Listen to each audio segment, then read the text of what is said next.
Hello, anyone there?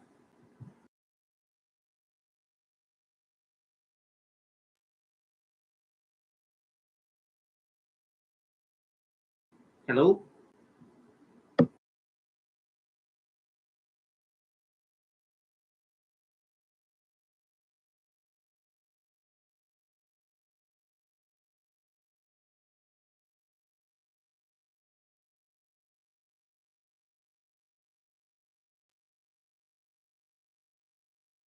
Okay, just give me like 2 minutes, right? And I'll setting it up here, right? And we'll start. This is basically the topics that we will be reviewing tonight, right?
All right. So tonight the first topic we're going to go through is algebra, right? So this algebra. So what you need to know is that algebra consists of variables, right, and integers, right? So the integers or the constants, we gonna say they are numbers. So it's any number on the number line. Variables are like letters, right? So the most common letters we just use is X, and letter the alphabet, right? So I the syllabus in front of us, so I'm just going through the syllabus. Subjective for algebra here. So they say to use symbols to represent numbers, right? For example, if is 10 years, right? And Jill is X years older.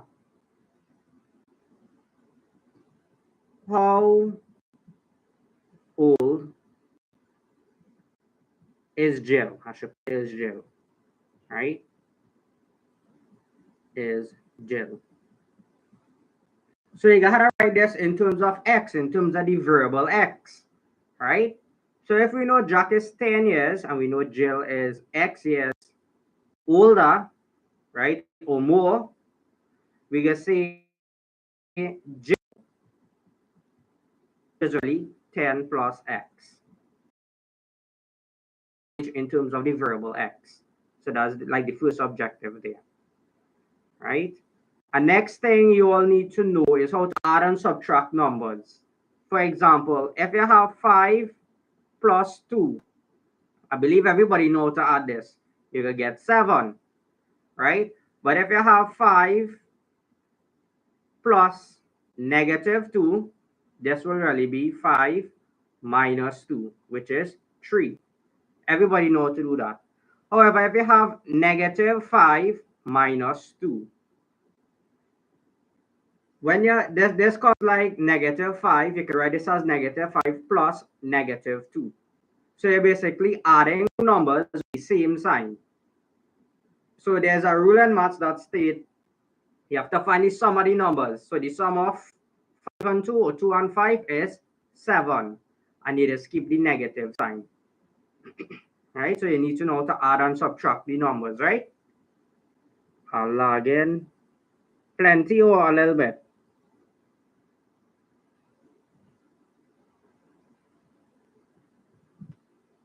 And I'll see that message there. Right? Okay, so that's basically adding and subtracting numbers there, right?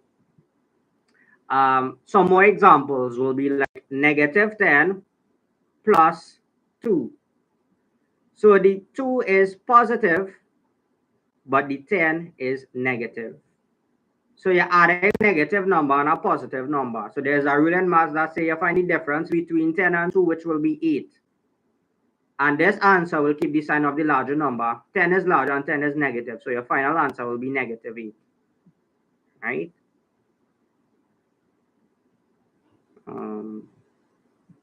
So that is adding and subtracting numbers. Now, if you have, let's say you have negative 15 minus 5.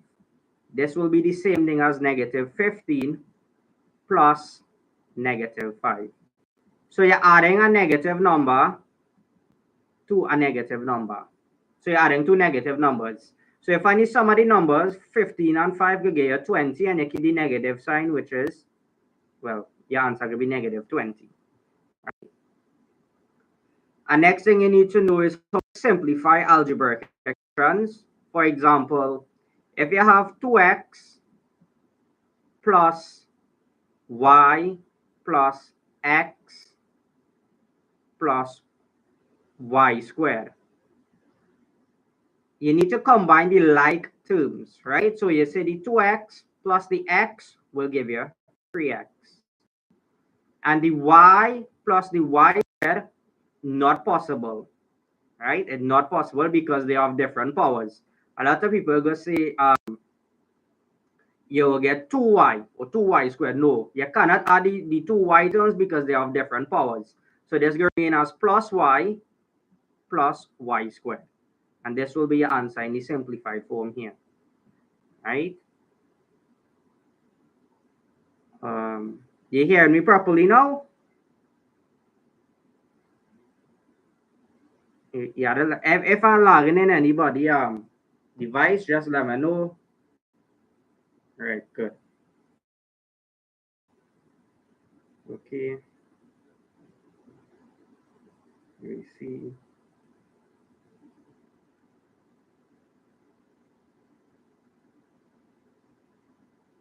All right. Let me run through clock one more time. So when you're combining terms, you could only combine like terms. Terms are connected to the same letter, right? So the 2 is connected to x. This is just x here. Terms, right? You will get 3x. But I mean, you have y and you have y squared. They are the same letters, but they are different powers. You have y to the power of 1 and you have plus y squared. Because they have different powers, you cannot combine them. You cannot get 2y squared. That will remain as y plus y squared, right? So that is just common things are going there, combining like terms, right? Next thing you need to know is substitution, right? Substitution.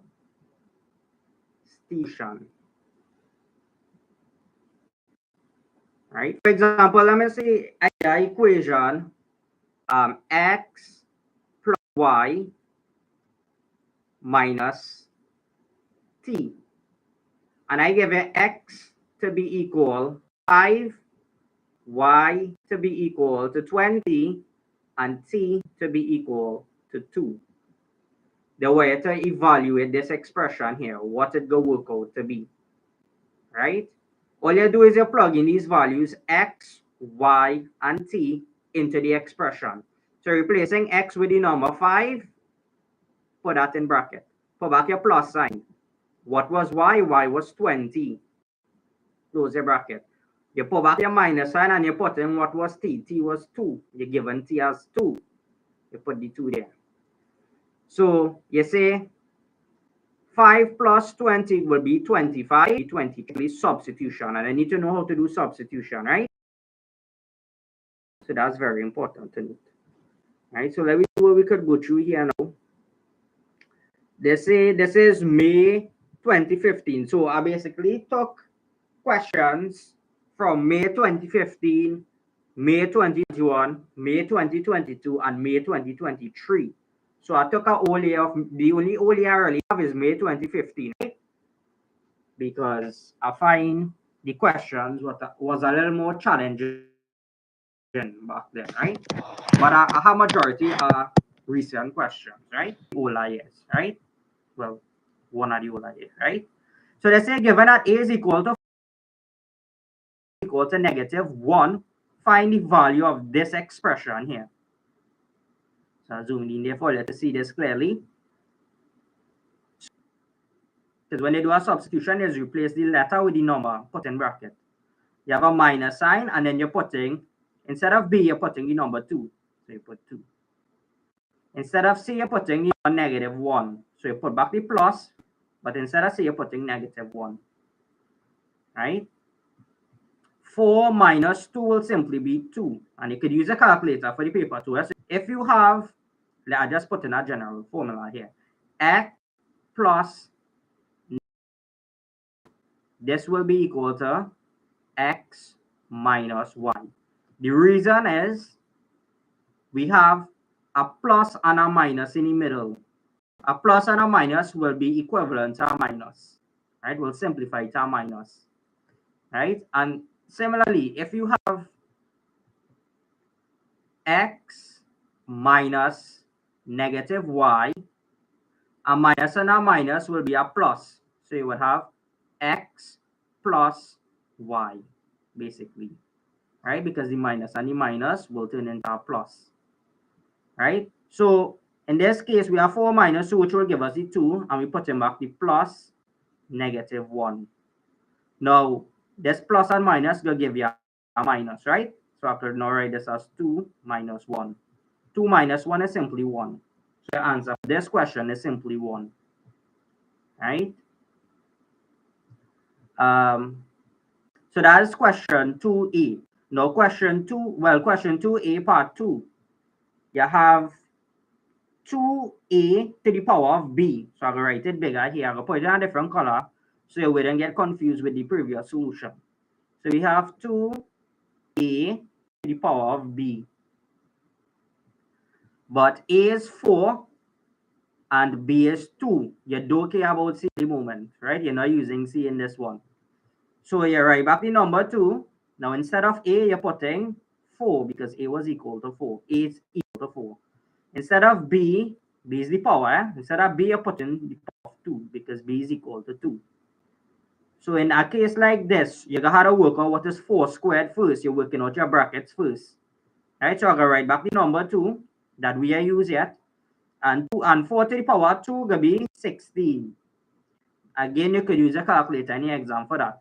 Now, 4 to the power 2 is simply 4 times 4. Times 4, right? Which is 16. Just in case you forget to make a calculator, you never know. Right? So it's 2 by 16 now. 2 by 16 will simply be 32. And that is the answer there. And that is just 1 mark, right? So that's that there. Substitution, we call in this part of algebra, right? Substitution.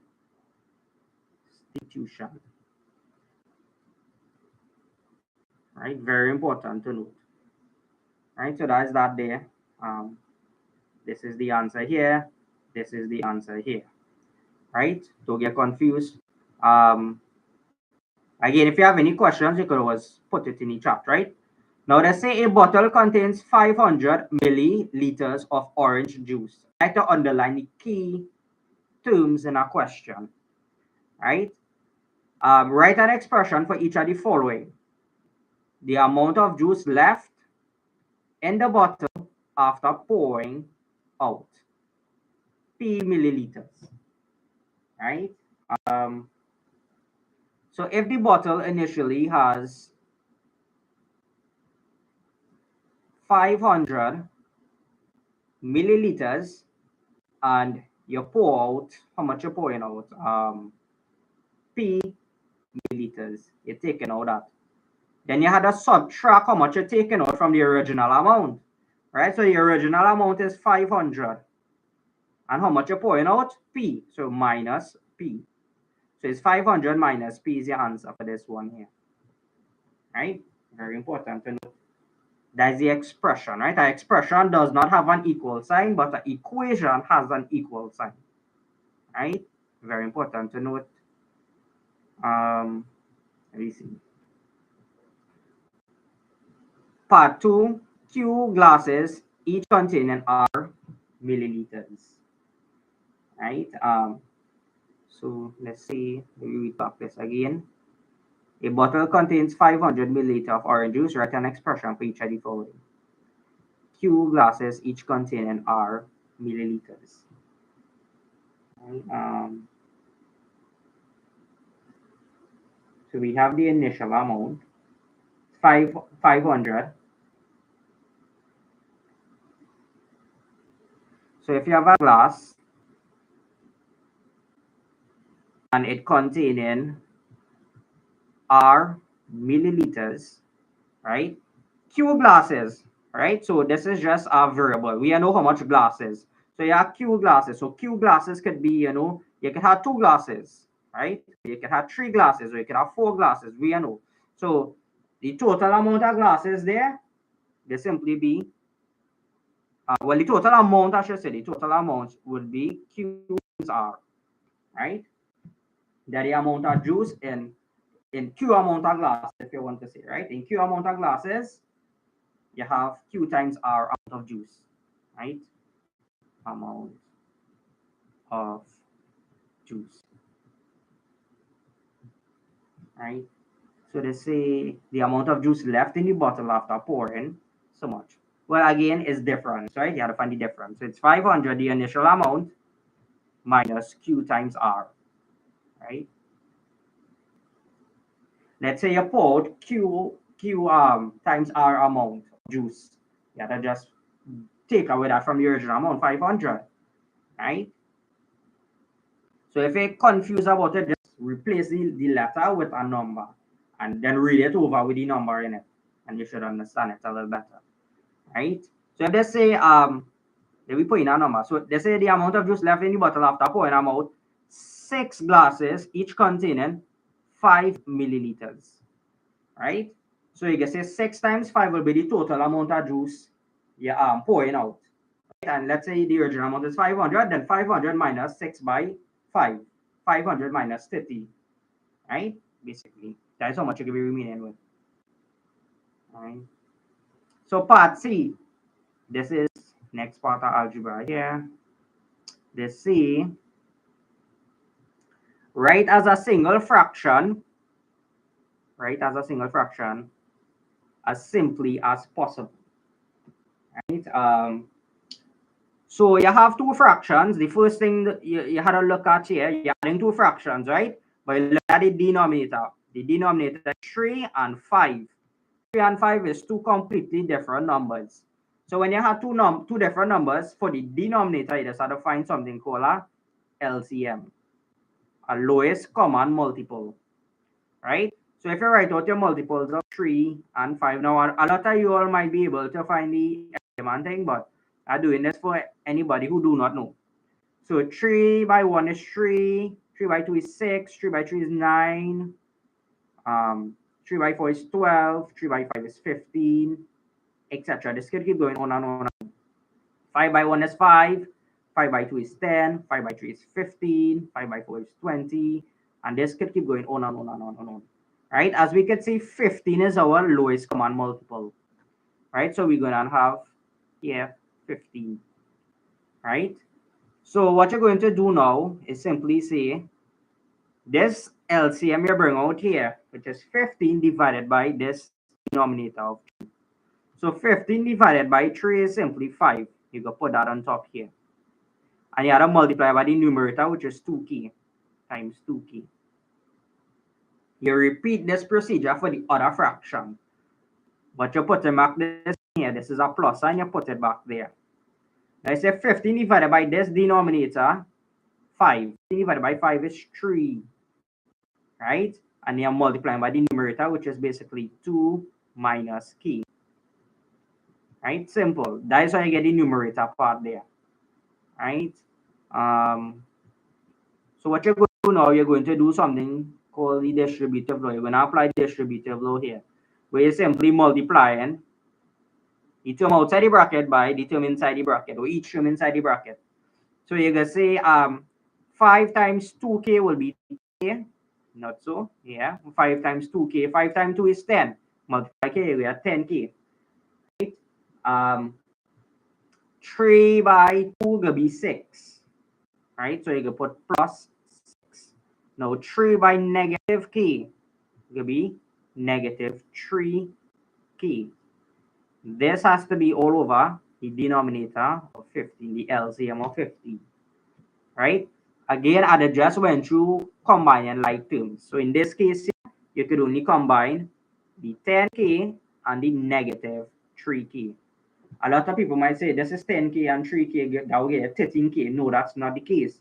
You have a negative sign in front of the 3k. So it's really 10k minus 3k, which will simply be 7k. Right? So 10 minus 3 is 7, and then, well, that is connected to k. Those two numbers are connected to k, so it will be 7k. Plus 6. The 6 cannot combine to a k term, because that 6 is by itself, all over 15. So that is the answer, basically. Basically, right? Yeah, that's the answer there. So I'll just put it here again. 7k plus 6 all over 15. So that's my solution there. Right. And this is our 2 marks. Right, simple. What is 10 times 5? What do you see in 10 times 5 there? Oh, I'm not seeing 10. I don't understand what my 10 times 5.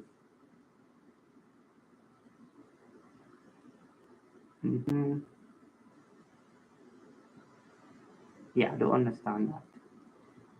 All right. Well, yeah, but this is the solution here. Step by step. Hopefully, you understand that. If you don't understand that, you just had to brush up on the algebra a little bit. The fractions part of algebra, that is. Right. So, part D now. They say 4 mangoes, right? 4 mangoes and 2 pears, right? 2 pears.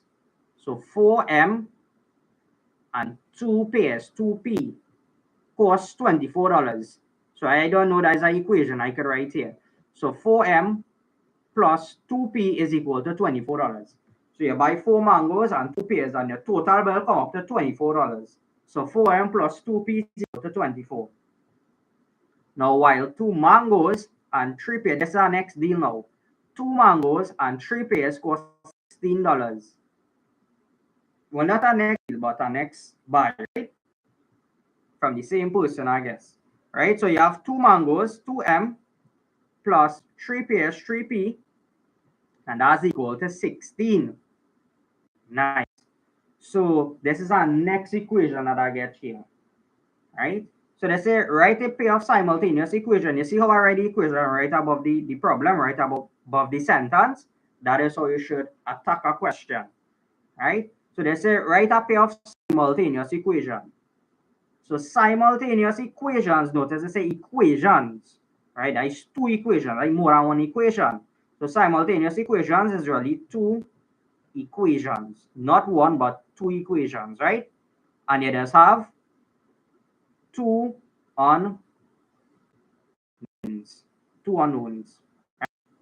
Very important. As we can see, we have 2 unknowns, M and P, right?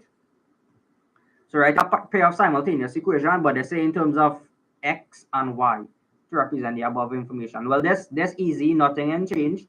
So we could say let X be equal to to the amount of mangoes or something like that, we could say, or the cost of one mango could be x, right? X equal cost of one mango, right? So if we know the cost of one mango is x, then the cost of 4 mangoes will be 4x, right? So if you multiply both sides here by 4, so 4x is equal to the cost of 4 mangoes, right? Simple.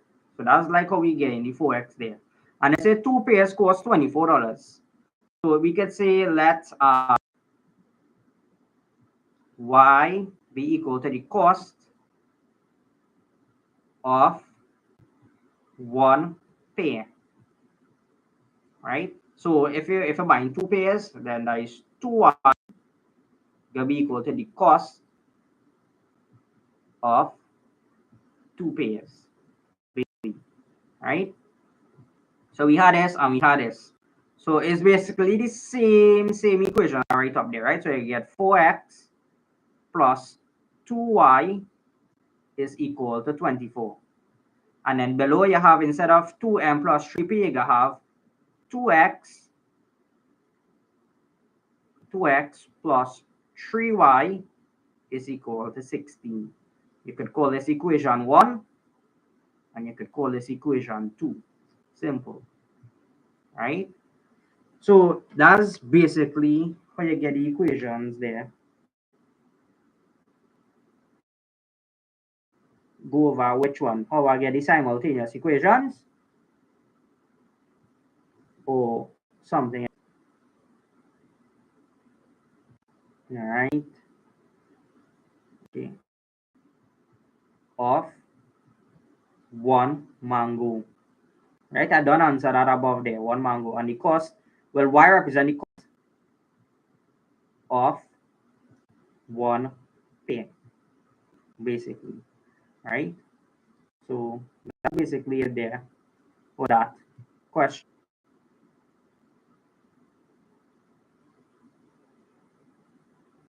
All right. Okay, so you want to go over this one? Okay, I will run it through briefly. So here we adding two fractions. So when you're adding fractions, you just look to see if the denominators are the same. All right, you just look to see if the, in this case, it's different. You have 3 and you have 5, right? 3 and 5, that is two different numbers. So you just have to find the LCM. And I'm pretty sure you understood how I get the LCM to be 15. So this LCM will simply be your new denominator, right? That is what I put at the bottom. All over 3 times 15. You can say 3 into 3 is 1, 3 into 15 is 5. And you could also say 2 minus k, 2 minus k all over 5, right? Multiply by the LCM, which is 15. So 5 and 5, 1, 5 and 15 is 3. Right? Then you have 3 by 2 minus k. 3 by 2, look at it. 2 multiplied by, well, 3 multiplied by 2, that is inside of the bracket, which will give you the 6. And then 3 multiplied by the negative k, which will give you the negative 3k. And you could only combine the 10k and the negative 3k to get the 7k. That come like the same thing, 10 minus 3, which is 7. But it connected to k, so we're right, connected to a k to combine with the 7k. But 6 is not connected to a letter. 6, right? 6 is not connected to any letter, right? Even 7k and 6y. You could only combine that 6 to the 7k if it was 6k. You could only combine k terms, right? My form is 7k plus 6 all over 15. This one a little better now.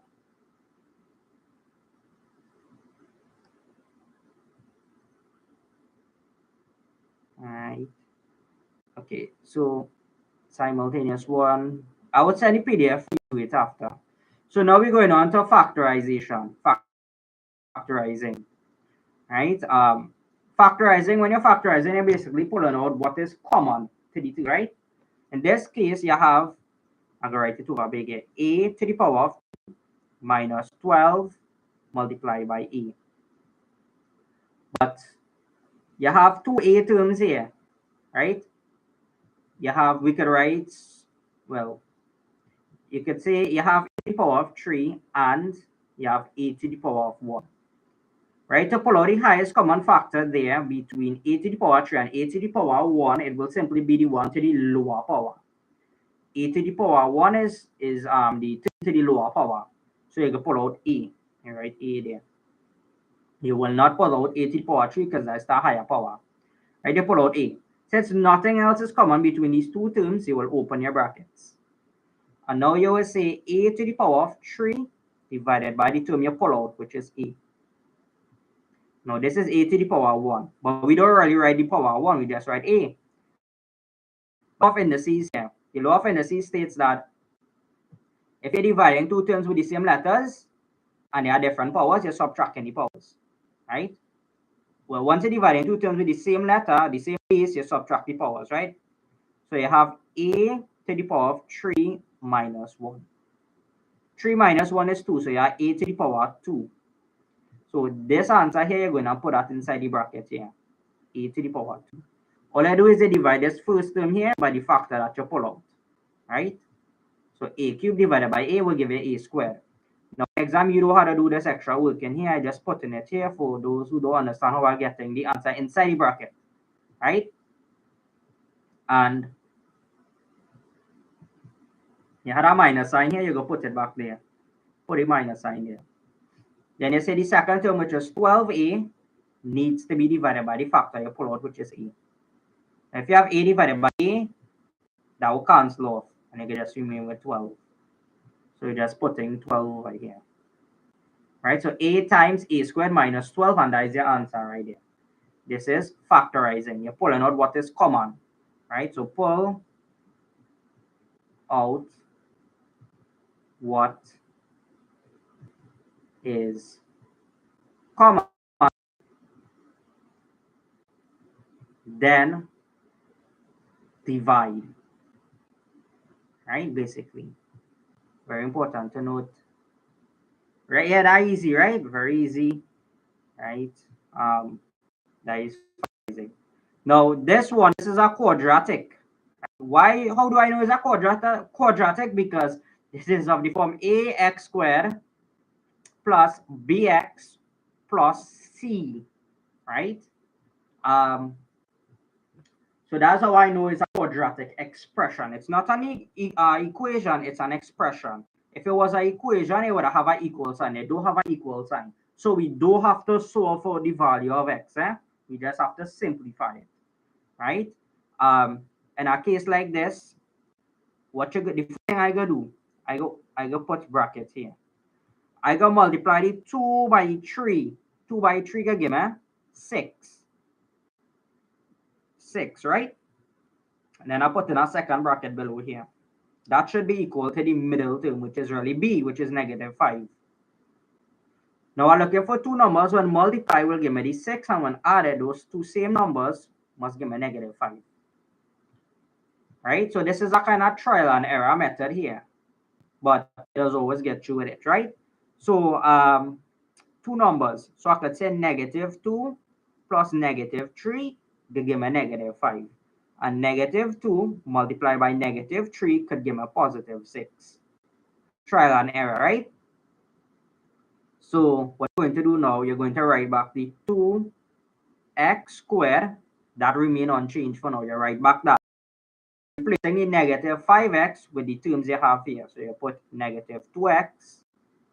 That is this. You're putting this, but just you're putting it in terms of x. So minus x minus 3x plus 3. Notice something. Merely change the expression is basically the same thing. If I combine these two terms in the middle, I will get back the -5x. Right? So I rarely change anything. Right? Very important to note there. So what I'm going to do here now is called factorizing my grouping. Right? Grouping. I have to group it now. So I say what is common to these two terms here, and then what is common to the last two terms. You will always have 4 terms when you're factorizing a quadratic, right? Well, majority of the time, right? of the form ax squared plus bx plus c goes are really 4 terms. Right? What you do here, you're going to pull out the 2x. 2x is common. Pull out that. Nothing else is common with the first two terms, so you open your bracket. You say 2x squared divided by 2x will just be x. Go back your minus. Then you say 2x divided by 2x is just 1. You close your bracket. Now you have 3x minus, 3x plus 3 there. So what I going to do, I'm going to put my minus sign there and I'm going to pull out the 3. 3 is common to 3x and 3. I'll open my bracket. I said negative 3x divided by negative 3 could just be x. And I said 3 divided by negative 3 is negative 1. Right? If you were, you could put your working outside and stuff like that, but you could do it in your head as well, right? So as we can see here, x minus 1 is common. X minus 1 is common. So I'm going to pull out that. X minus 1. Right? I'll put in our next bracket here, but inside this bracket, I'm going to just put the remaining term, which is really 2x and negative 3. Right? So that's what I'm going to put there. Right? 2x negative 3, basically. And that is my answer there. Now the order in which you write this don't matter. You could have put 2x minus 3 first, and then you could have put the x minus 1. It's basically the same thing, right? Basically the same thing. Yeah, basically. This question is factorizing, right? Factorizing of a quadratic, right? So let me just run through back the steps one more time there. So this is A, 2 is A, and 3 is C. You look for two numbers. When multiply will give you the product of that. 2 by 3 is 6. That's why I put the number 6 there. And the middle term is negative 5. Right? So they must add up to give a negative 5. So the two numbers we get, this is trial and error method, right? So you try negative 2 and negative 3. Negative 2 times negative 3 is positive 6. Because a negative by a negative is a positive. Negative 2 plus negative 3 is negative 5. Because when you're adding two terms with the same sign, you find the sum of the terms and you keep any sign. 2 plus 3 is 5 and you keep bx, replacing bx with negative 2x, negative 3. If you were to combine back these two numbers, you're going to get back the negative 5x. So we hardly change anything. This is the process in simplifying it, right? So then we factorize by grouping, right? The first two terms, the last two terms. That's how you just factorize this 4 terms by grouping, right? You pull out what is common between 2x squared and 2x. 2x is common, divided by 2x is x, negative 2x divided by x is negative 1. Right? Repeat that procedure for the next two terms. Simplify more and you'll get these. It don't matter, it's the same basically. And why is the same thing? If you have 2 multiplied by 3, you're going to get 6. And if you have 3 multiplied by 2, you're going to get 6. Right? So the order in which you write it, it don't matter. You're going to get the same answer, right? Just for you to know that they have put this here. Right?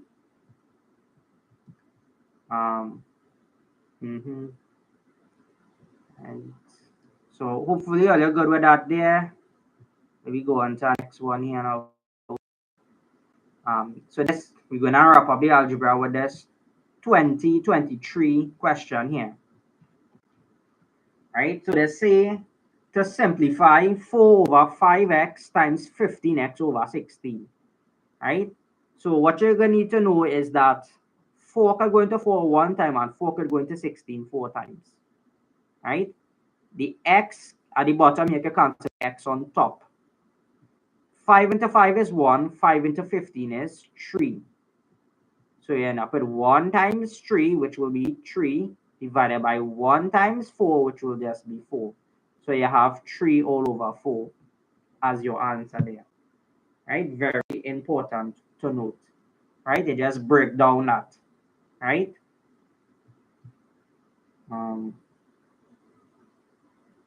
Yes, what I just did was called factorizing a quadratic expression. Right? And now we have an inequality.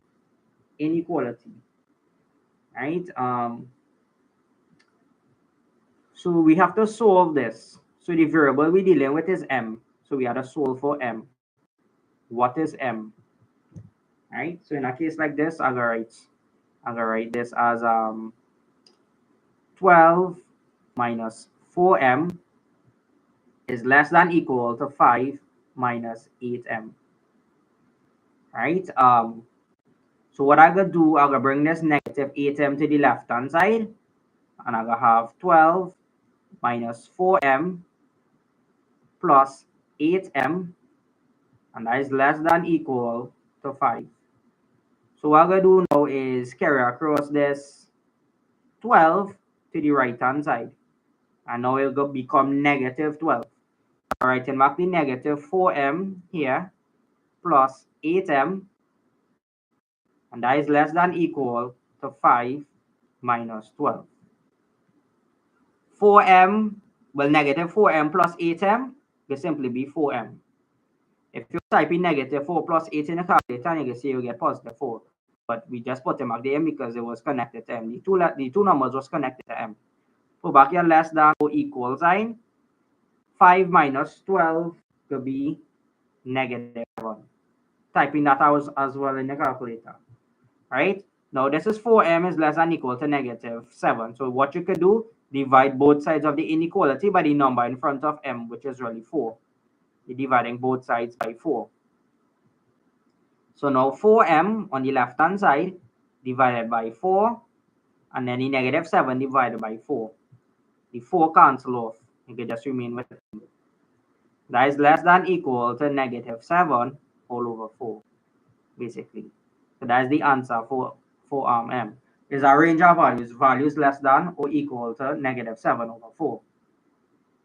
Right? This is inequalities.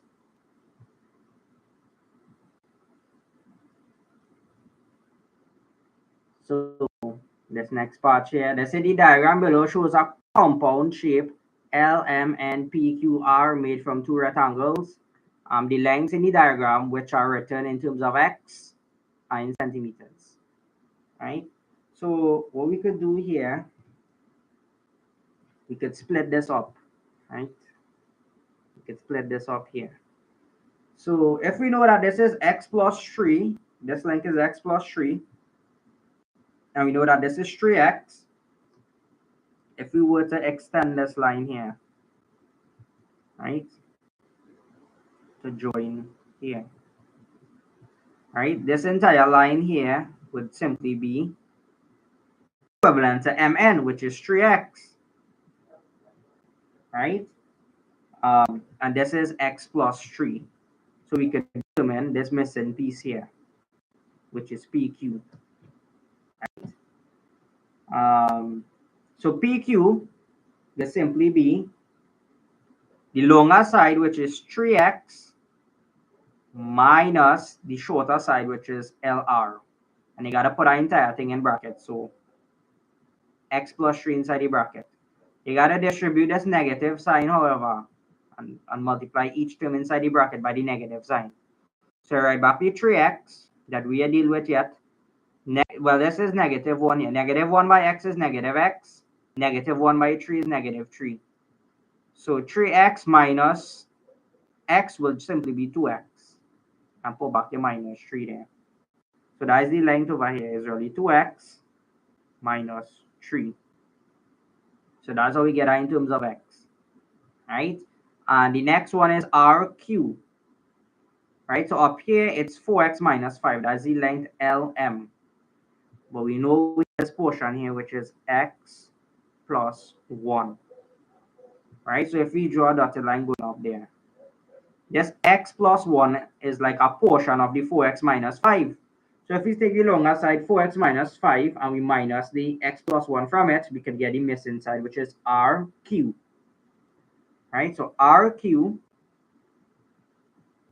would be the 4x minus 5, subtract the x plus 1. X plus 1. So this one, you can really have a think through for this one. You really have a think for this one. So it's 4x minus 5, distribute the negative sign inside. right? So you get minus x minus 1. Now 4x minus x will simply be 3x, and negative 5 minus 1 is minus 6, right? So that's the length there. So this is I'm gonna put on a different color there. So that's this length here. Right, so this is 3x minus 6, right? So now we fill in this this shape here, so I can erase all the unnecessary things here, all the unnecessary lines and stuff like that, right? So the diagram will be a lot cleaner to understand, right? So you can erase this.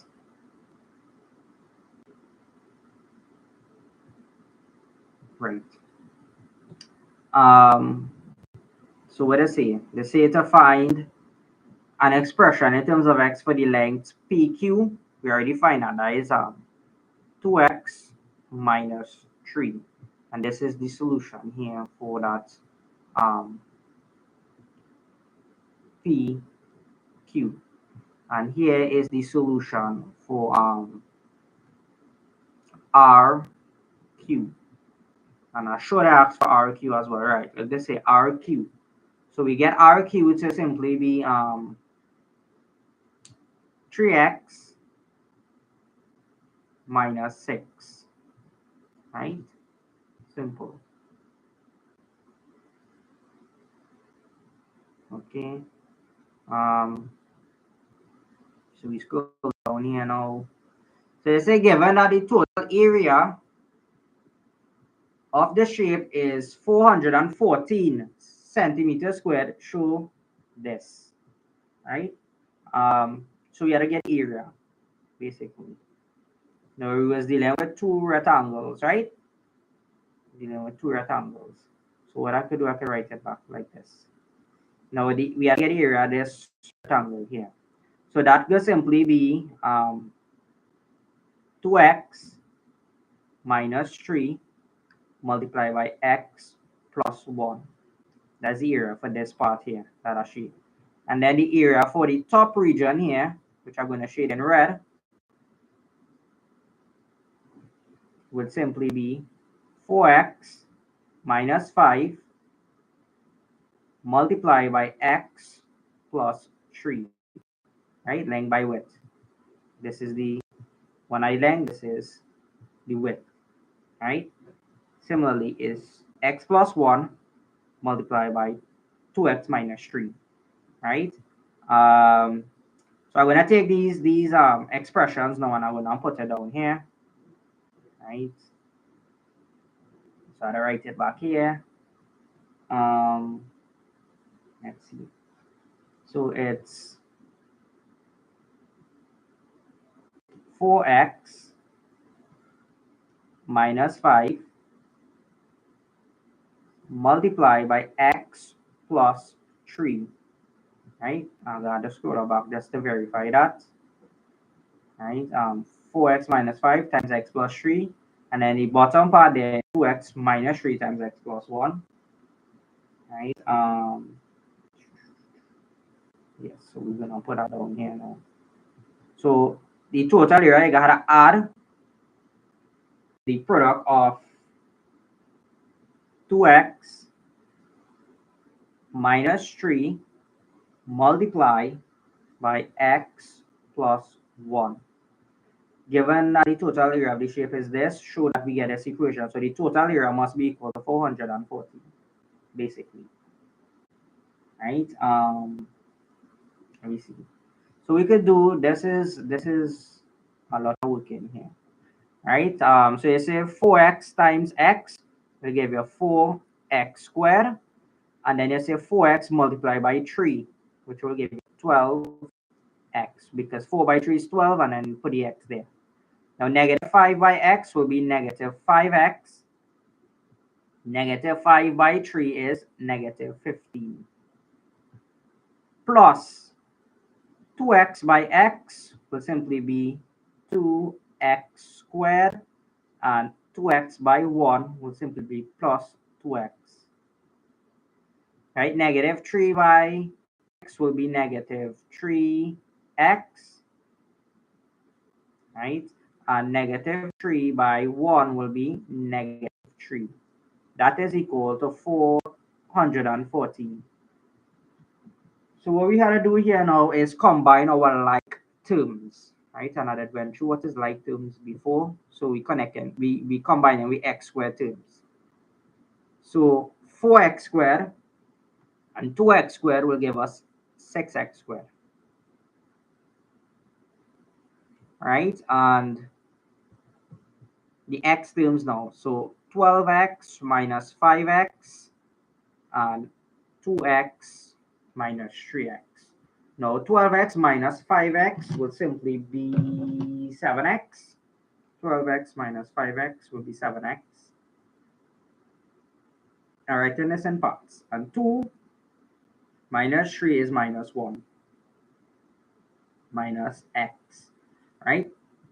2x minus 3x is minus x, right? And then we combine in the constants, which is just the number. So negative 15 and negative 3. Negative 15 minus 3 can simply be negative 18. This is color coded, so the like terms are in a different color, right? Well, the like terms are in the same color. I mean, the like terms are in the same color, right? And that is equal to 414. Now, since there's a constant, I can put that in orange as well, 414, right? So what I'm going to here now is say, well, it have nothing to combine with the 6x squared, so I'll put it in my 6x squared. So to put a plus sign there by the 7x, right? So 7x minus x will simply give you 6x. I want to put everything in one color here now. Plus 6x. When you combine these two terms here, you have negative 18. And what you could do is bring across this here, right? Did I make any errors here? Let me see. That is equal, well, okay, this could be negative 414, and that is equal to 0. Right? Let me see. So we have 6x squared plus 6x. Now negative 18 minus 414 could be negative 432, and that is equal to 0. But how we changing this to get this? Well, as we can see, the number in front of x squared is 1. The number in front of x is 1. So if we divide this entire thing here now by the number 6, we could probably get what they have there when we did everything correct, right? So we divide this by 6, we divide this by 6, we divide this by 6, we divide this by 6, right? Note you have to put back the correct signs when you come down. So 6x squared divided by 6, 6 cancel off. You could just get x squared. Put your plus sign here. 6x divided by 6, 6 cancel off, you remain with x. Put back your minus sign there. 432 divided by 6 will be 72. And that is equal to 0. Notice we get back the same thing that they have up there. So we know we correct, right? So we know we correct there. So this was a lot of work and a lot of expanding, a lot of simplifying, a lot of combining like terms and stuff like that, right? For this particular question here. Right, so hopefully all you're good with this portion here, this part here. If you have any questions, let me know. That was it for algebra there, right? Algebra done there. Right, so what we could do, right, we cross off that. That basically done there. So we are coordinate geometry. I'm not sure if we can get through with all them topics tonight, but we're going on to coordinate geometry now here. Right? Basically dealing with the equation of a straight line. Yes, it requires a lot of thinking. Yep. So basically coordinate geometry dealing with the equation of a straight line. Right? So And the all straight lines in coordinate geometry have the equation of the general form y is equal to mx gradient, right? And c is the y intercept, right? Very important to note. So some plus you're going to need to learn because CX is not going to give it this is gradient. Now, if you're a science student or physics student, you should be good with this formula. So it's y2 minus y1 over x2 minus x1. This is one of the formula for coordinate geometry that you need to know. So I'll put that there. Coordinate geometry. So I'll put in all the formulas that we're using to do these questions here. Right. So the first one is the gradient formula.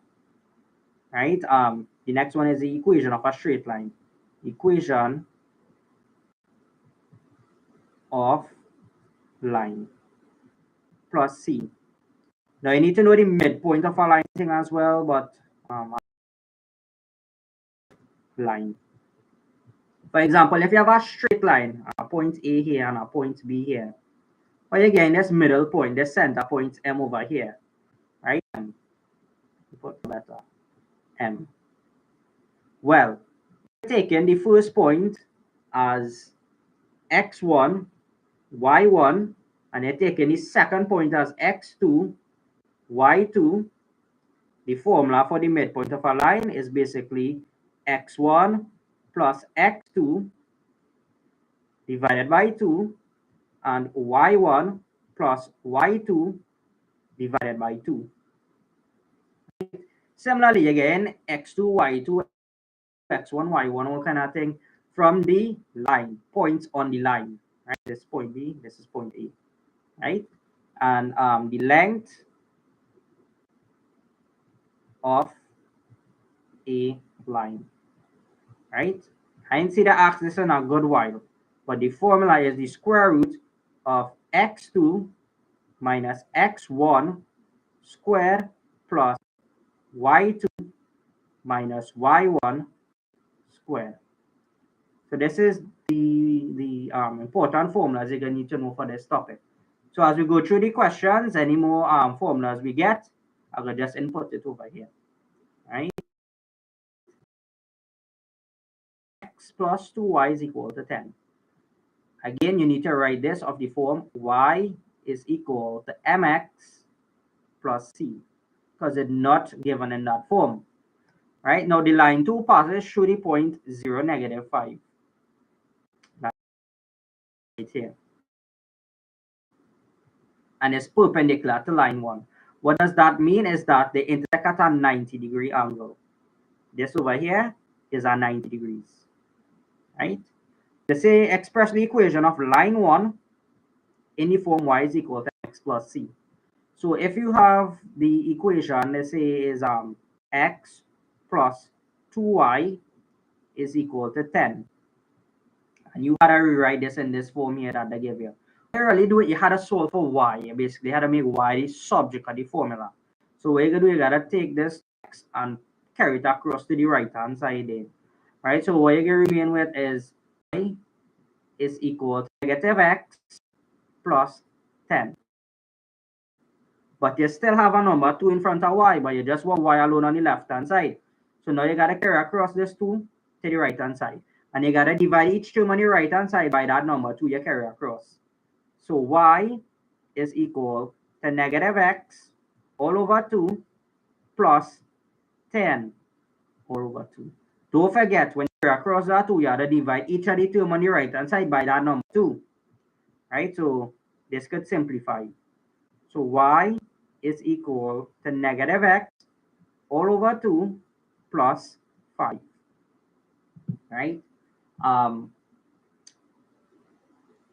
That's basically the equation there, right? That's basically the answer there. This is how the form y is equal to mx plus c, right? So now this is the equation of line 1. You have in front of x there, you have negative a half multiplied by x plus 5. Now negative a half times x is the same thing as negative x over a half. So the number in front of x is really the gradient, is really m, right? Is really m. M is the gradient, right? In this case, m is equal to -1/2. So the gradient is equal to -1/2, right? Very important for you to know there, right?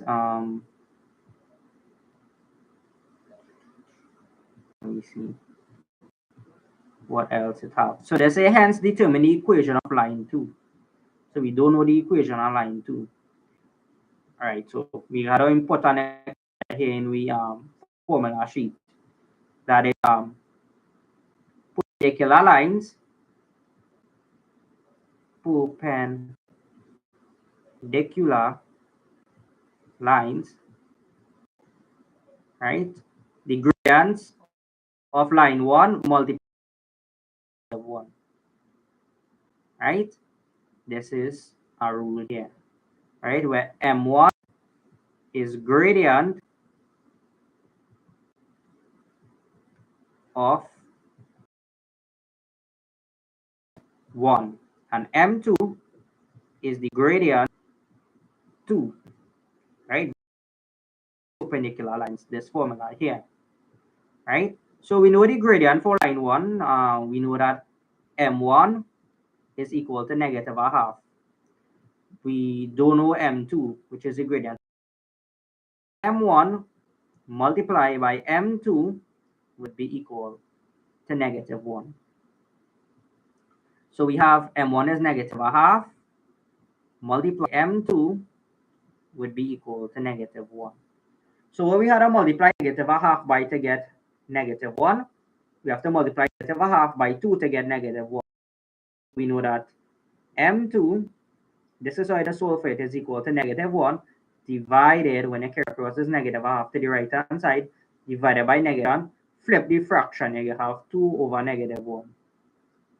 -1 cancel, you go just have 2. So m2 is equal to 2. Shorthand with this, if you know the gradient for line 1, you just flip -1/2, you get 2 over -1 and just multiply it by -1. Right? You will get 2. Right? Same thing. So the gradient for line 2 is really positive 2. Right? Very important to note. So that's that. So we go on to the functions here now. So this is functions, right? Functions. All right, functions dealing with x as well, right? That is why I did algebra first. So here we have f of x is equal to 1/3 x plus 4 and g of x is equal to 3x all over x plus 1. So this is to determine the value of f of 9. So what we're to do is ignore this for now. Ignore g of x. You don't need that. So let's say f of 9. So you write back the x function, and well, in your case, you don't want to do that. Right? Writing it over back is equal to 1/3 x plus 4. What you're going to do, you're going to replace x with the number 9. Right? So what you're going to have is 1/3 multiplied by 9 plus 4. So you see 3 into 3 is 1, 3 into 9 is actually 3.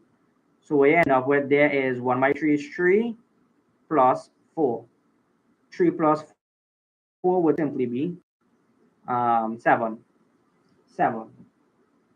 Right? 7 is your answer there for that one. Right. Did I forget anything here? Oh, there's a determine equation of the line.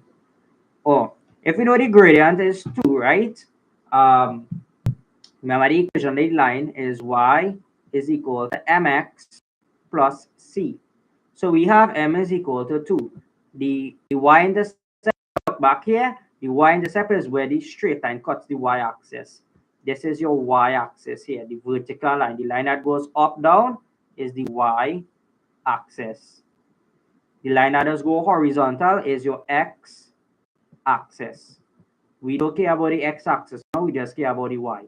So where this line touches or cuts the y-axis, we can get the c value, because it's always written 0, c In this case, it's 0, comma, -5. So we could identify C to be equal to -5.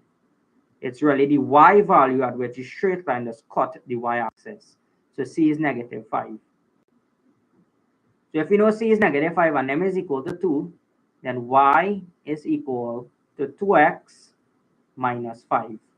This is the equation of the line, and it's of the form Y is equal to mx plus C. Important to note, right? So I may have forgotten that there. Right, so that is the answer here for this part. Right. So the functions part, assuming you all understood the solution here. Right. All I do, this is an X substitution. Right, substitution. Right.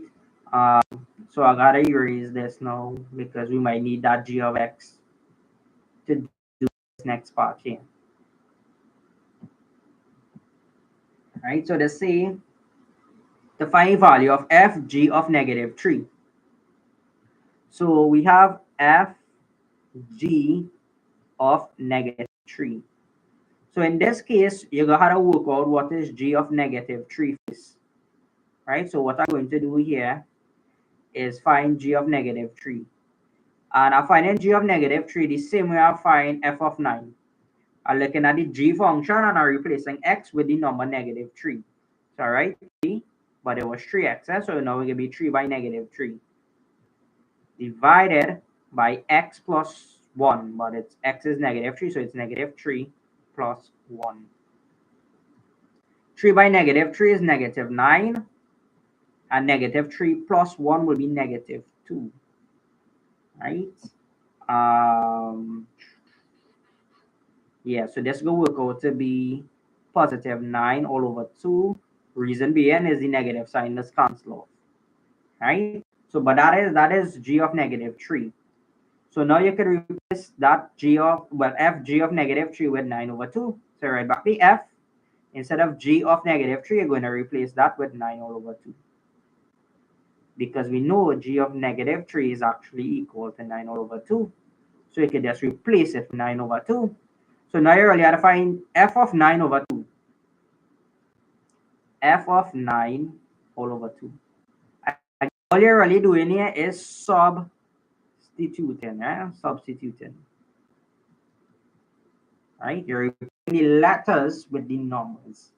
Right? So now you're going to have 1/3 multiplied by 9 all over 2. We're looking at the f of x function. Don't forget that. Right? So 1/3, 9 over 2 plus 4. So you say 3 into 3 is 1, 3 into 9 is 3. So you really have 3 over 2 plus 4. Right? Again, you could just type in this in a calculator and you get 5.5. So utilize a calculator. You can't work in that exam without a calculator. You could be in problems right out. So you need a calculator for the exam. Right? Save yourself a lot of time. Right? So that is the answer for that one there. Let's see. Okay. So the next part here now, they say to determine the value of x for which g of x is equal to 5. So I'm going to write back the formula that they give us for x, simply because I don't want to scroll back. Right? So we know g of x was equal to 3x all over x plus 1. Right? But they say g of x is 5 all over 2, so I can replace this g of x with the fraction 5 all over 2, because that is what g of x is, right? And now I put back the equal sign and I'm putting the 3x all over x plus 1 on the right hand side there. Now a key thing to note, if you have a fraction equal to another fraction, such as a all over b is equal to c all over d, you could cross multiply, right? What cross multiply mean is that you have x x multiplied, a multiplied by d, right? So a times d will simply be ad, right? And that is equal to b multiplied by c, which is really bc, right? So this is cross multiplication. Cross multiplication,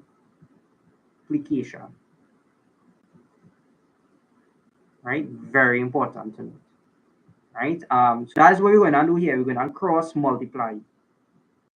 So we're going to say 5 multiplied by x plus 1, that is equal to 2 multiplied by 3x. Brackets means to multiply, right? So it's 5x and then 5 by 1. So 5 by x will be 5x and 5 by 1 will just be 5. That is equal to 2 by 3x, which is 6x, right? So it's 5x. If I bring across this here, it will be negative 6x. If I carry across this 5 to the right hand side, it will be equal to negative 5. Now 5x minus 6x will simply be negative x, and that is equal to negative 5. If I multiply both sides by negative 1, simply because I want to solve for positive x, not negative x, I will get x is equal to 5. Right? X is equal to 5. That is my answer there for that one. Right? X is equal to 5. Pretty simple, right? Again, this is a lot of algebra you have to apply here. Right? That's why I didn't stay too long in algebra. Because I know how to teach it over when I go through functions. Right? Right? I pull out this question from that here. So they say the functions f and g are defined as follows. So again, you have two functions. Say for the functions given above, determine f, well, determine g of a third. So we ain't concerned about f g of, well, f of x. We are concerned about that. Right? We just have to find g of a third here now. So again, this is substitution, right? So you write back g open bracket 1/3 close bracket. That is equal to 3. You're replacing x, so you're replacing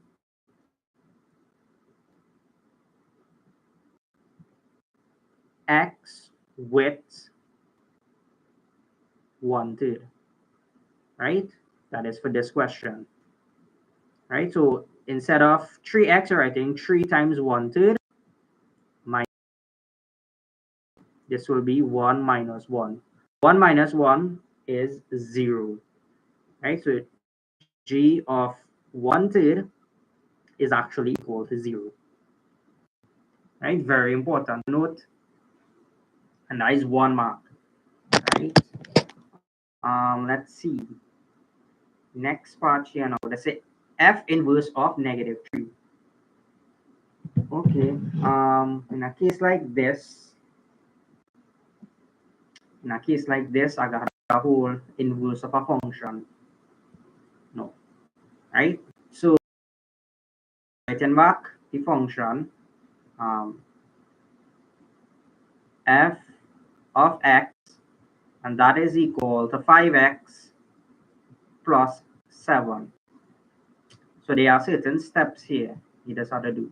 First step is to replace f of x with the letter x. X on the right hand side, RHS is for right hand side, with y. And then the third step is to solve for y. And then fourth step is to replace y with f inverse of x. Right? So it's looking like a lot, but it's really simple, right?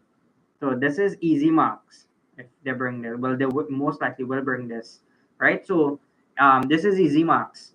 So we're looking at this formula that I had the red text by here.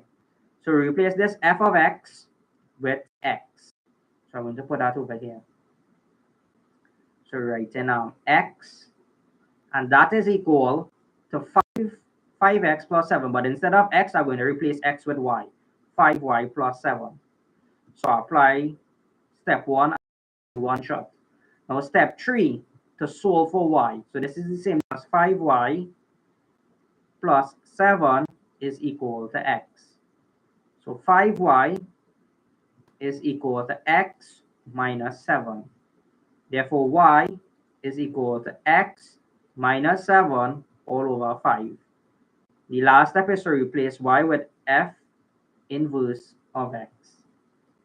That is equal to x minus 7 all over 5. But there was f inverse of negative 3.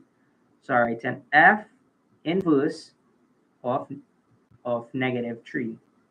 Right? So whenever I see x in this formula that I come up with here, I'm replacing x with negative 3. Negative 3 in brackets minus 7 all over 5. If you type in the calculator negative 3 minus 7, you should get negative 10. And you have to divide that by positive 5. You have a negative number divided by a positive, you will get a negative answer. 5 into 5 is 1, 5 into 10 is 2. Negative 2. But again, you can type in on your calculator, right? And you'll get negative 2, right? So that's that part there.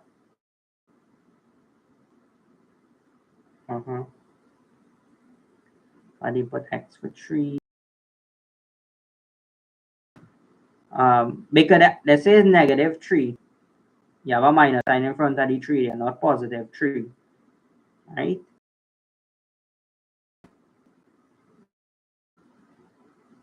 Right. We have our next coordinate geometry question here, right? They say the line L is shown on the grid below, right? So we have write the equation of line L in the form of y is equal to mx plus c. Right? So you have to learn this. They will always want you to write the equation of a straight line in this form, right? You need to know what each letter in it, right? C is y intercept, right? I just went through that where it cuts the y-axis, where the straight line touches the axis. As we can see, the straight line here cuts this y-axis at this point here. X is 0. X will always be 0 when I cut the y-axis. And y is equal to 1. Again, you could always put 0, comma c below the coordinate for the y-intercept, and you can identify that c, in this case, would be equal to 1. C. Right? So you could choose 2 points on the line. I will choose this point here, 0, comma 1. And I could choose another point. I could choose this point over here. Here, y is 0 and x is negative 3. So negative 3, comma 0. I could choose. And negative 3, comma 0. Now, if the formula sheet I now give you here, we have the gradient of a line is y minus y1 over x2 minus x1. So we have to apply this formula here. x2 minus x1. You label the first point x1, y1. The second point x2, y2. Right? And then you just plug it in this formula. So m, which is your gradient, is y2, which is 0, minus y1, which is 1, all over x2, which is negative 3. I'm going to put that in brackets since it's a negative number. Minus 1 is just minus negative 1. Negative 3 minus 0 is just negative 3. M is equal if positive. Right? Very simple. Right? Well, if you're lost for a particular question, just put the question in the chat so I'm gonna know, right? Because I kind of don't know if it's in sync with when I'm talking and stuff like that. So I already know which question you're talking about there. A little more specific in the chat so I can run through back that question, right? But we have m is equal to 1/3 and we have c is equal to 1. Remember the equation, the formula for the equation is y is equal to mx plus c. When you're writing the equation of a line, you're always putting in a value for m and you're putting in a value for c. You can just write back y and x. So you're writing back y, that is equal to the gradient, which is really 1/3, and you're multiplying that by x plus c, but c is 1, so it's plus 1. Notice we have to write back y and we have to write back x. We need to replace m and c with the actual numbers that we got for them, right? Which is 1/3 and 1, basically. Right? So that's that there. That's 2 marks. Right? So part 3 here now. Part 3. Let's see. Let me see. Let's say the equation of a different line Q is y is equal to negative 2x plus 8. Write down the coordinates of the point where Q crosses the x-axis. Right? Where Q crosses the x-axis. Right? So wherever I cross the x-axis, if we have this here, this is the equation. Let's say we have a graph here, y, x, and we have, well, this, let me say this is 8. If you were to graph this, it will look something like that. Right? This is the form y is equal to negative 2x plus 8. Reason why I put it crossing 8 there is because that is the y-intercept. Right? This is c. C is equivalent to 8. This is x, and this is m, your gradient. It's negative, so the line had to be like that. This is 0, 0 here. Anyway, when it crosses the x-axis over here, the value of y will be 0, right? So y will be equal to 0 when line crosses the x-axis, right? So you have 0 is equal to negative 2x plus 8. Right? This is the same thing as negative 2x plus 8 is equal to 0. So negative 2x is equal, if you bring this positive a to the right hand side, it will become negative 8. Right? So therefore, you carry this negative 2 to the right hand side. X is equal to negative 8 divided by negative 2. And you carry across the negative to the right hand side, you have to divide by negative 2. Now, negative divided by negative 2 is just positive 4. So we know if we were to state this as a point, x will be 4 and y will be 0. That is this point here. X is 4 and y is 0. Right? Simple as that. So Q, this is really Q. Right? Very important to note. Right? So let me see. So they say write down the coordinates of the point Q where it crosses the y-axis. Now, when you cross the y-axis, so this is cross y-axis, x will be equal to 0. Right? So we use a matrix equation that they give us for Q. This is the equation for Q. So they say y is equal to negative 2x plus 8. That is the equation for Q. So we had to solve for y when x is 0. So write back y is equal to negative 2. Instead of times x, we put in times 0 plus 8. So y is equal to 8 because negative 2 times 0 is 0. So y is equal to 8. If you were to state this as a point, x is 0 and y is equal to 8. Right? So we have 2 points here. We have, let me put this in a different color. So we have 4, 0, and we have 0, 8. Right? I showed you going to ask you to graph that. right? So they say on the grid on page 14, graph the line Q. So I'm gonna have to put back the points up here, right? So one of the points was 4, 0, and the other point was basically 0, 8. 0, 8. Right? So we had a graph this. Right? Let me see how we gonna graph this here now. So we had to read all this. The first point is x is 4 and y is 0. So I gotta erase this here. Right? Erase this, clean up this a little bit. So this is a little bit of graphing here, right?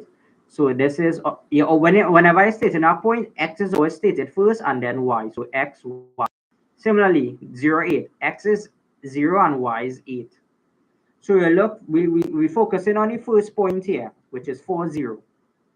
We look for when x is 4 and y is 0. Here x is 4 and y is 0.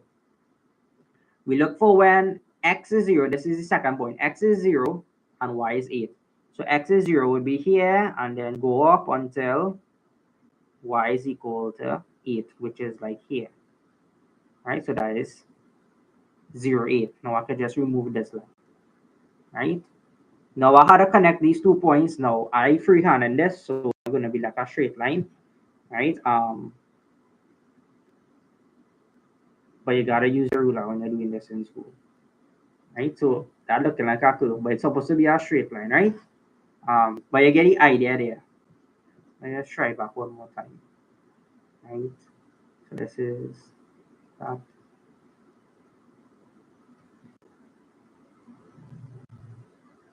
Right? So like that. Right? But you gotta use a ruler, right? So this is the second line, right? This is the equation. What we get for that equation? I think they give us this y is equal. We go back down. Negative 2x plus 8. Look at it, kind of sketch it over here. Right? I kind of sketch it over here as well. This is a smaller version of what I actually have. This over here. Right? Y is equal to negative 2x plus 8. Right? Negative 2x plus 8. Right? And the equation for this one here to be y is equal to 1 to x. Did we know? Right? Y is equal to 1 to x. Yes, we did. All right. So they're not perpendicular to each other because their product of their gradients will not give a negative 1. Right? So they say complete this statement below. According to the graph, the solution of the system of equations consisting of L and Q is now solution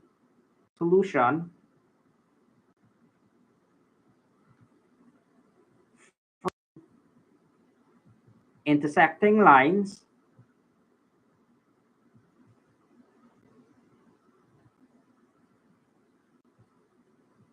is the intersecting point.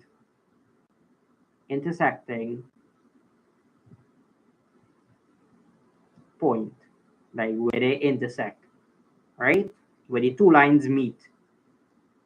Right? So in this case, the 2 lines meet like, well, I freehand this, but whatever coordinate, whatever points they had meet, they had crossed, that would be the solution. So you would get a point of x, comma y, right? Where x would be where x is equal to whatever value you get there, and y can be equal to whatever value you get there. So y is like 2 and x is like 2 points, probably 2, 4, 6, 2.6 or something. Anyway, you would get a more accurate value if you had used a ruler. Well, if I had used a ruler. And next way you could solve this, if you're given the equations of 2 lines, right? They were the solution where they intersect. You would just solve them simultaneously, right? Solve simul, right, for the intersection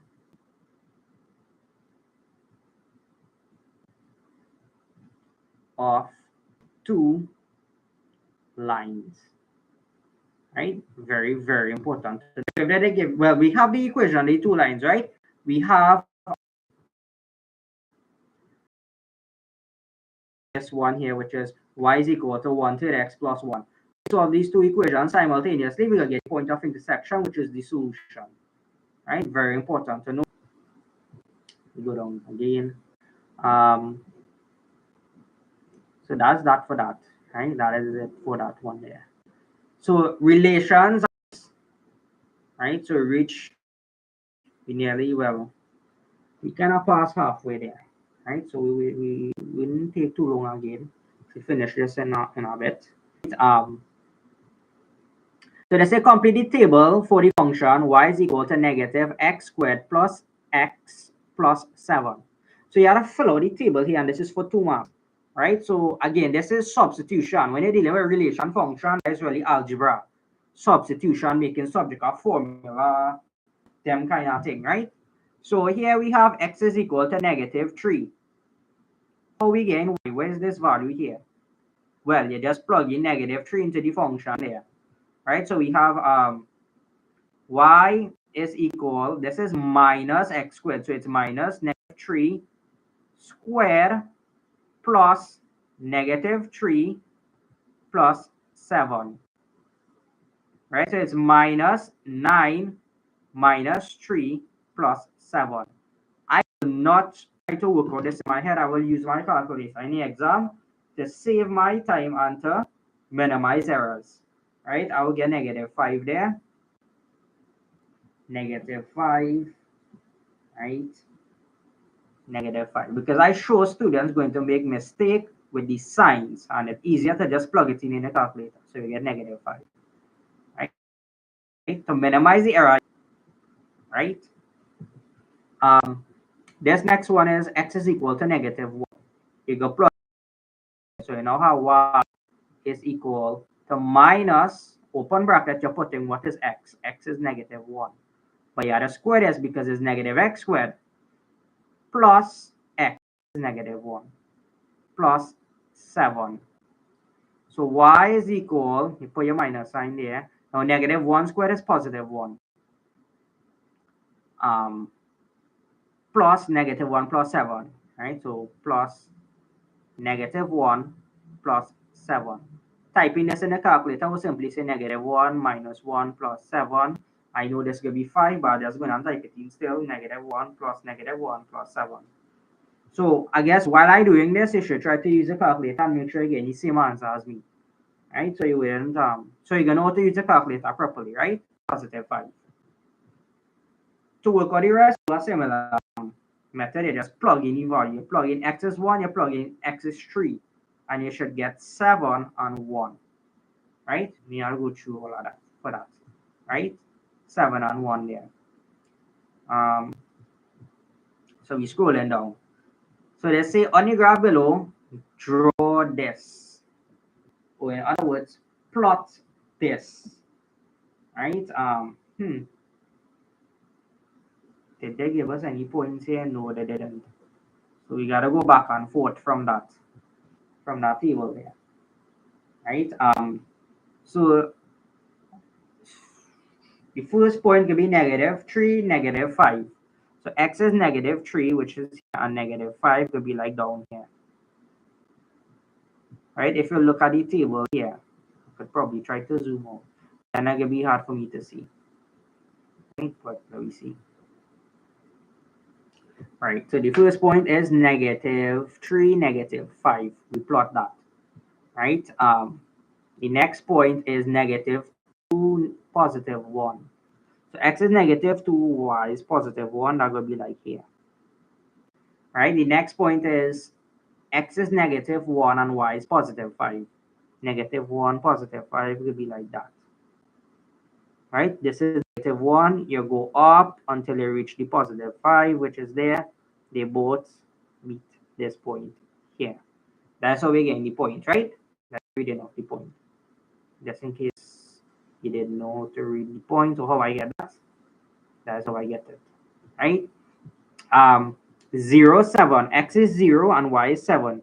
So here is 0, x is 0, and you go up until y is 7, which is D. Right? Proper graphing. Right? And then 1, 7. X is 1, go up until y is 7, which is like D. Proper graphing, right? And now x is 2 and y is 5. X is 2, y is 5. So that will be like D.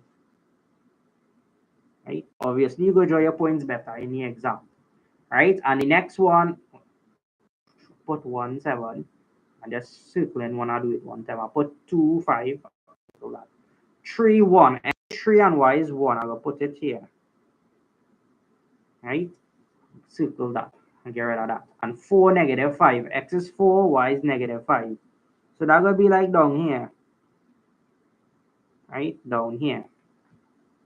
What I had to do now is just draw a curve. I can't really draw a curve on this laptop. Right? But I will try. Right? So let me see how you're doing this here now. So we're going up.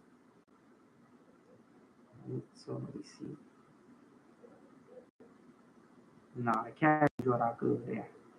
Let me see. Probably if I start from here, you're not supposed to start from here. You're supposed to start from the first point here, go across to the end point. But I go do that even come to it.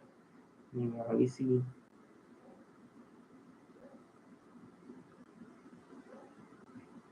All right.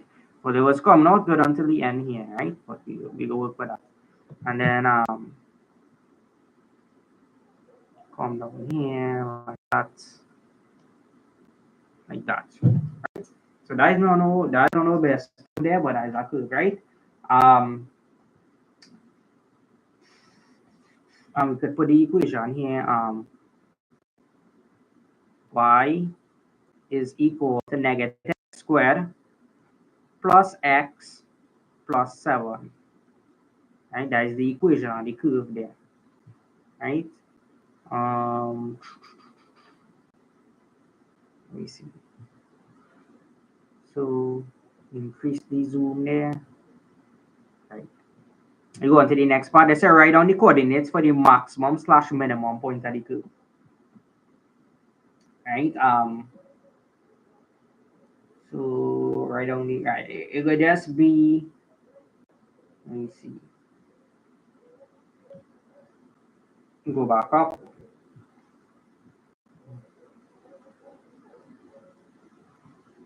Well, when you curve this up here, right, it will be, you have a little portion going up a little bit and coming back down, right, like that, right, like that there.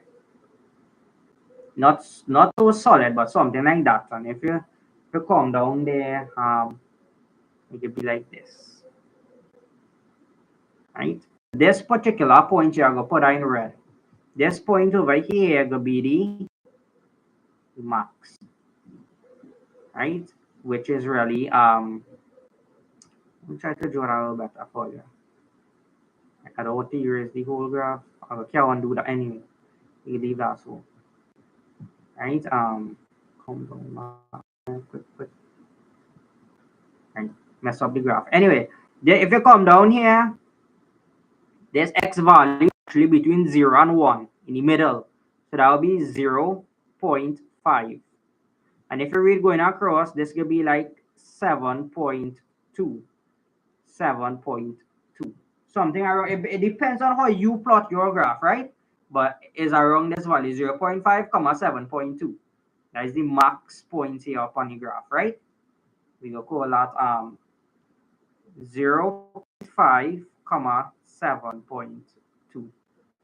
Right? Hopefully you'll know a read of that point there. Right. So they say write down the equation of the axis of symmetry of the graph. So the axis of symmetry of the graph. In that case, you could just use the y value, like, you know, where it's cutting it in like half, right? In half. That is this line here, right? Let me just draw this line a little better here, so you can see how I read off that. Right.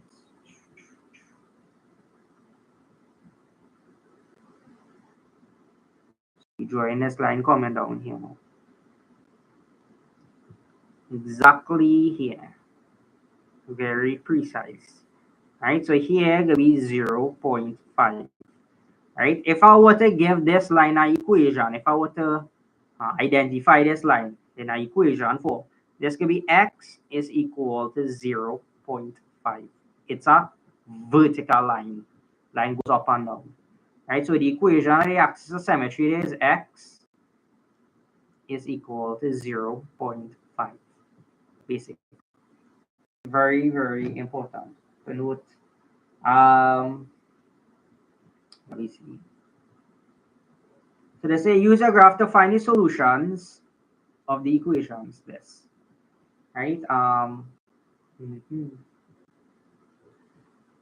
in this case, it could just be these points here, right? Where it cuts the x-axis, right? Because if you have this equation is already from y is equal to negative x squared plus x plus 7.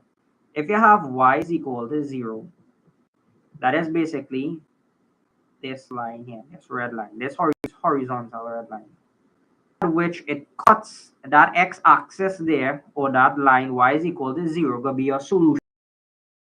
Values of x when y is 0, right? So let me put this equal to 0. You have x squared plus x plus 7. But you can't factorize this and solve this unless you use the quadratic formula, right? So in this case, we can just put the values you get when you read off this. In my case, I am getting something like negative 2.2, and this is like 3.1 or something like that. Approximately that, right? Approximately that. Right? These are the solutions there. Right? So you could put that negative 2.2 and positive 3.1. Something around that. It only depends on your draw your curve. Right? Going on to the next part here. Let's say on the grid on page 24, draw a line of these, well, a line through these points here. So I have to put these points on top here. So it's negative 3, negative 1. So I could put that here. Negative 3, negative 1. And the next point, which is 0, 8. X is 0 and y is 8. 0, 8. Right? So I could erase this here. Erase that there. Right? So we're gonna put this point. I'm gonna put this point in a different color here. Right? So x is negative 3 and y is negative 1. That could be like here. And x is 0 and y is 8. That could be like up here. So when you use your ruler and you draw that there, that's like a tangent. It touches the curve at one point only. That is what a tangent is. A straight line that does touch the curve at one point only. Right? But you gotta use your ruler to do that. Right? But that is basically the solution there for that question. Right?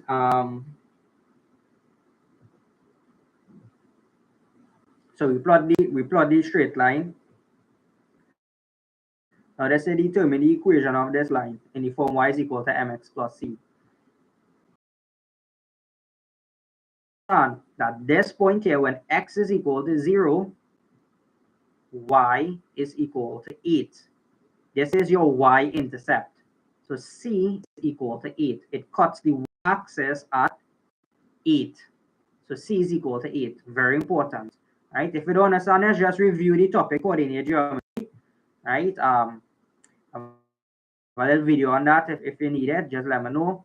But c is equal to 8, right? That's where it cuts in the y-axis. In the graph here, we can see that as well. right? It cut the graph at the point here. X is 0 and Y is 8. So C is 8. But we need to find the gradient. If you go back to the formula sheet and now give value, well, the formula and now give value here, we had a gradient of a line is given by this, right? For a particular line like this, x1, y1, x2, y2. So what we had to do, the first step is and 0, 8. 1, y1, and the second point I can say this is x2, y2. Right? So the gradient is really equal to y2, which is 8 minus y1, which is -1, divided by x2, which is 0, minus x1, which is -3. So 8 plus 1 divided by minus -3 is +3.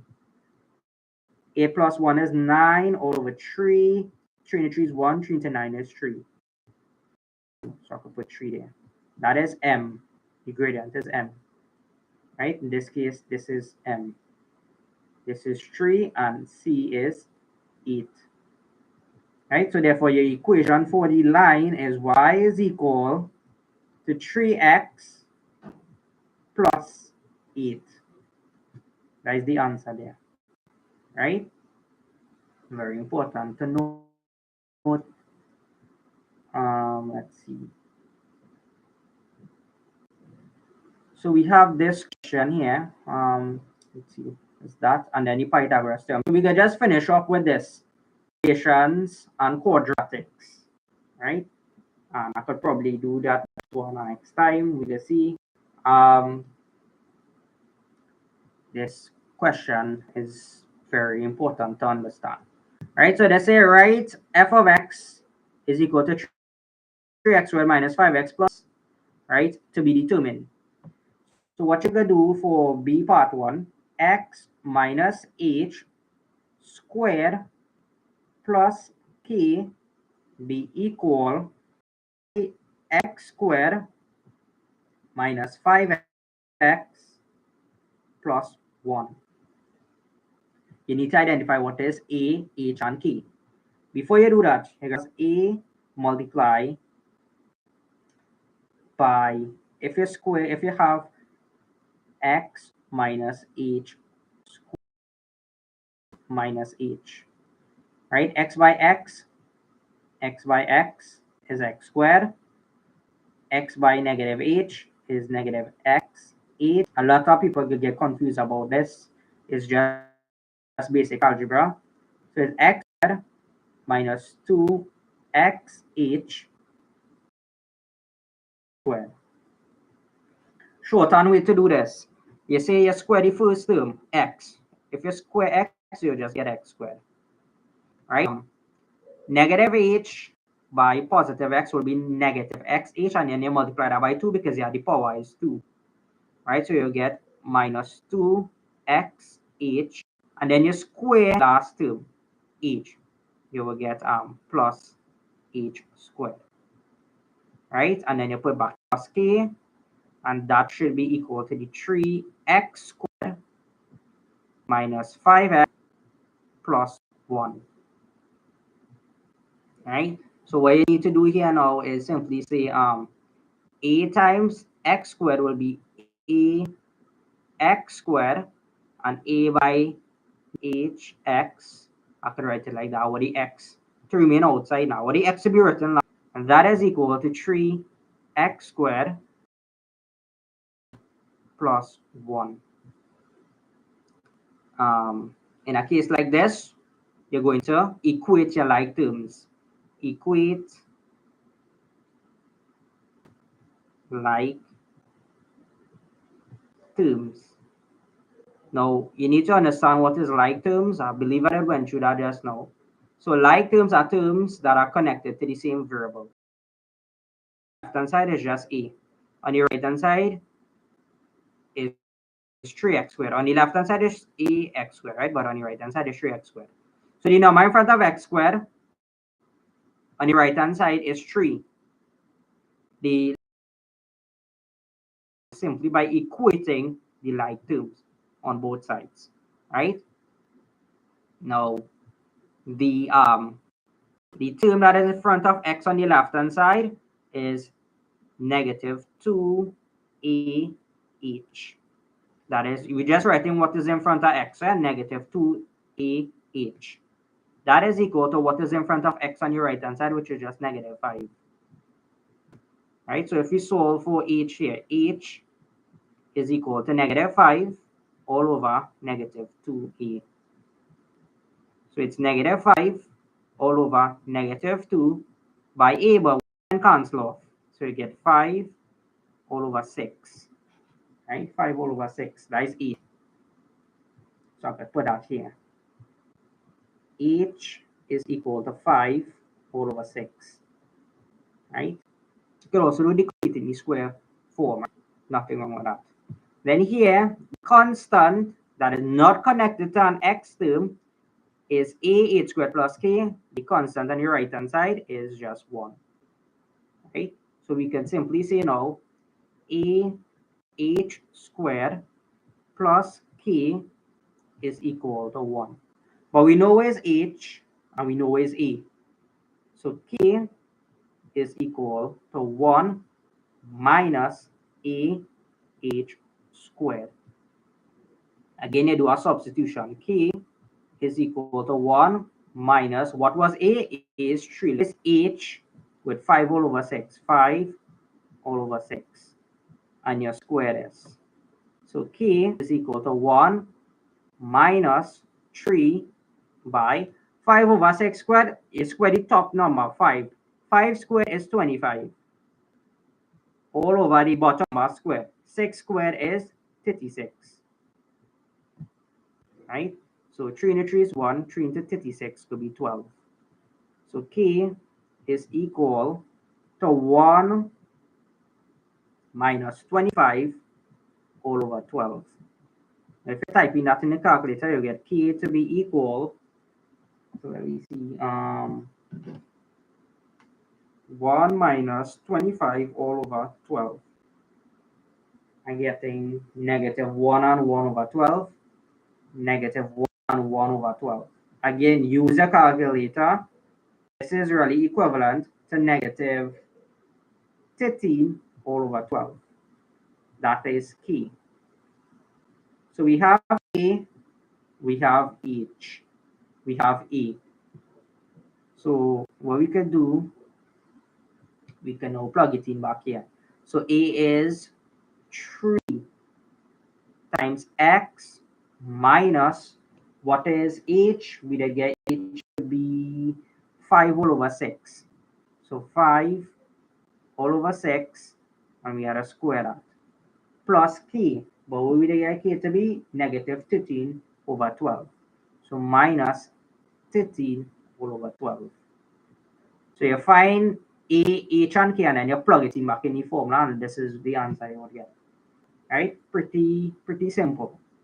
Right? Once you practice a few of this. Right? Right? Nice. So that's it there.